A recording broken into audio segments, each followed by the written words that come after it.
Hello, my dear friends. Welcome to the YouTube channel Food Tech Buddy by Mujit Dhoka. Energy from the sea. Tidal energy.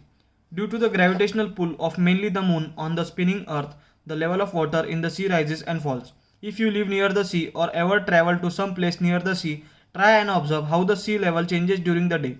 This phenomenon is called high and low tides, and the difference in sea levels gives us tidal energy. Tidal energy is harnessed by constructing a dam across a narrow opening to the sea. A turbine fixed at the opening of the dam converts tidal energy to electricity. As you can guess, the locations where such dams can be built are limited. Wave energy. Similarly, the kinetic energy possessed by huge waves near the sea shore can be trapped in a similar manner to generate electricity. The waves are generated by strong winds blowing across the sea. Wave energy would be a viable proposition only where waves are very strong. A wide variety of devices have been developed to trap wave energy for rotation of turbine and production of electricity. Ocean thermal energy. The water at the surface of the sea or the ocean is heated by the sun, while the water in the deeper sections is relatively cold. This difference in temperature is exploited to obtain energy in ocean thermal energy conversion plants. These plants can operate if the temperature difference between the water at the surface and the water at the depths up to 2 kilometer is 20 Kelvin, 20 degrees Celsius or more. The warm surface water is used to boil a volatile liquid like ammonia. The vapors of the liquid are then used to run the turbine of generator. The cold water from the depth of the ocean is pumped up and condensed vapor again to liquid.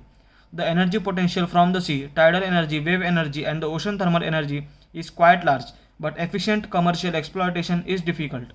Geothermal energy. Due to the geological changes, molten rocks formed in the deeper hot regions of the Earth's crust are pushed upward and trapped in certain regions called hot spots.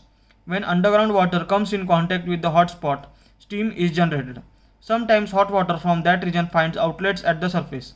Such outlets are known as hot springs. The steam trapped in rocks is routed through a pipe to a turbine and used to generate electricity. The cost of production would not be much, but there are very few commercially viable sites where such energy can be exploited.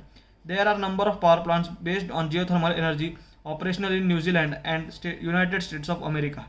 Nuclear energy. How is nuclear energy generated? In a process called nuclear fission.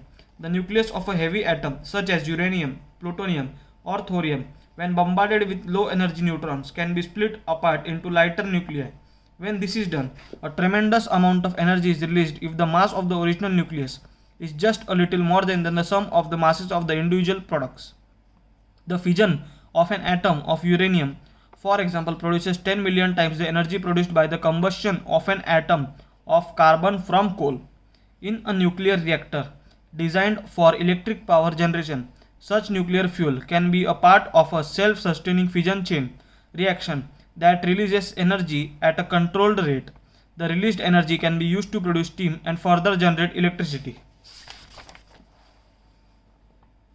The major hazard of nuclear power generation is the storage and disposal of spent or used fuels, the uranium still decaying into harmful subatomic particles radiations. Improper nuclear waste storage and disposal result in environmental contamination.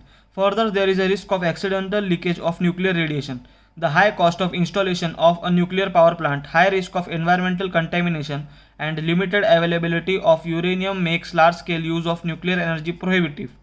Nuclear energy was first used for destructive purposes before nuclear power stations were designed.